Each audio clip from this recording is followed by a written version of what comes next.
Hey everyone, this is Craig from the University of Applied Research and Development, and welcome Tim. Hi Craig, how are you? Fantastic. Tell us what you're doing with Wild Geese Group. Well, like every small business around the world, we're going through the change that's needed to ensure we're left in business, I suppose. We're making effective change. We're maturing. And you've recently taken on a new role with Wild Geese Group. Yeah, I've stepped aside from the CEO role into the founder role because there's so many changes that we're putting in place that I see I'm best suited to handle these changes as opposed to doing my old job, which is just managing the company. The biggest change we've got is like what we're doing today, the digitalization of everything.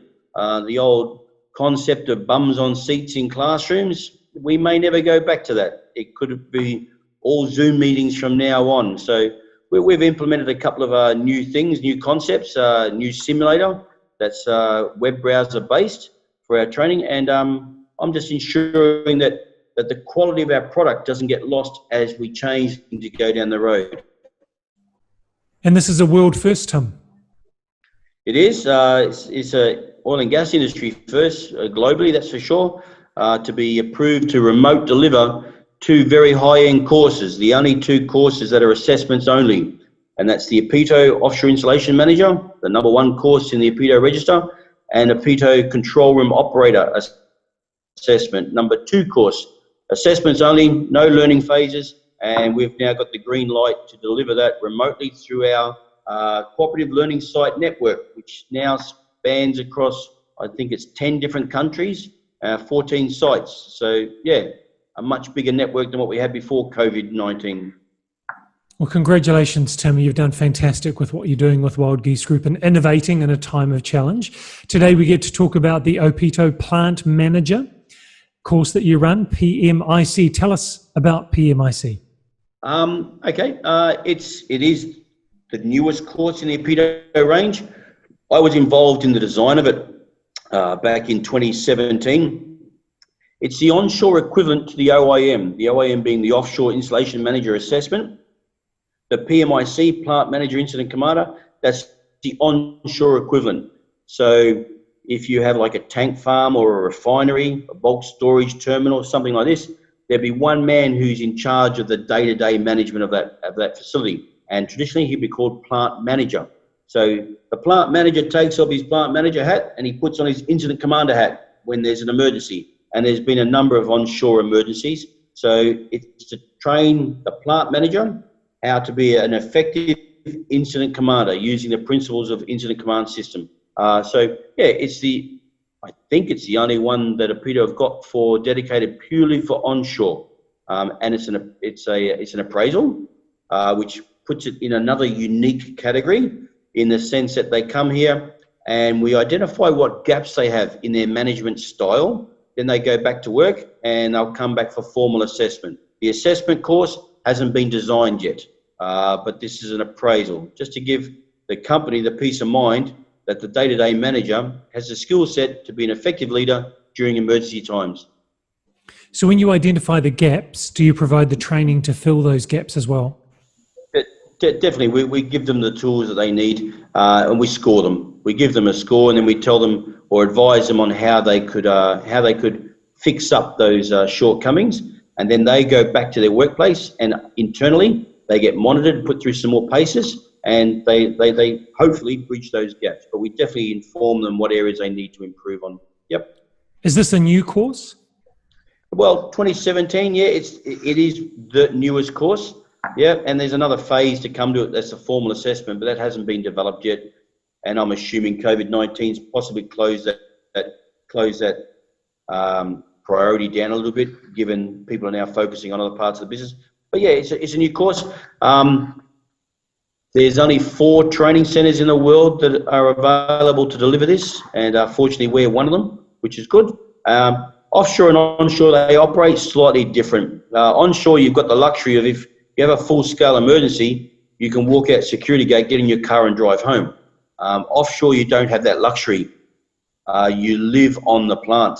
So the urgency and the speed of response needs to be much, much faster. But no, it is a new one for industry, and they're just coming to terms with the fact that we're now expecting the same outcomes and results onshore as we've been expecting for our offshore colleagues. So why is it so important to industry that the course was developed? Well, I think the first answer to that is to prevent the loss of life. The other thing onshore is there's normally like housing estates or other industries next door to these plants. So offshore, you're lucky. You're like a little island in the middle of the ocean. Onshore, you've got a chain wire fence, and then there might be a chemical plant next door, or a manufacturing plant next door, or a plant that has a whole bunch of people working. So if they can't contain that problem, it's going to jump through that fence, and now it's going to be a problem for the next door neighbours as well. Also, it's a challenge too, because you're not going to rely so much on your own physical resources. You're going to contact the local fire brigade, and the fire brigade's going to come. You're going to contact the local hospital, and the ambulance is going to come. Offshore, you are the fire brigade. You are the medical support services. So, and you're fighting the fire, you're rescuing people within 2 or 3 minutes. Onshore, the fire truck could be 30 minutes away, depending on traffic. So it's very important that they have the same skill set and have the same matter of urgency and prioritising to at least get the plant to a situation where the external resources can come in. It's a handing over of the problem from yourself to the civil service. So it's very important they have the tools and the experience in how to do this effectively. So once someone's completed the PMIC program with you, what would be the next stage of their professional development? Well, in industry, that's where it kind of ends. That's where the pathway ends. It doesn't go any further, unfortunately. And, you know, I've been a trainer now for, goodness gracious, 2 decades. And I always look at people getting these certificates, and then they hang the certificate up and it's like, that's it. That's as far as they go. But they've got another 10 or 15 years of work ahead of them, but they've already reached their certificate. So with the University of Applied Research and Development and Wild Geese, we've managed to carve out a pathway where it doesn't end there. So if you were to come and do the Plant Manager Incident Commander, there's some courses to the left of it and to the right of it, and we then support you and assist you in working towards getting your degree, your master's, your bachelor's in emergency response risk management. So it's not necessarily industry specific. It's all the tools of the trade you need to be an effective emergency response leader. So under OPITO, it would probably end at obtaining that certificate. Under the UARD process, it's one of the steps in the staircase to getting your master's, being a professional emergency responder. Fantastic. So if someone wants to pursue that, Tim, what should they do next?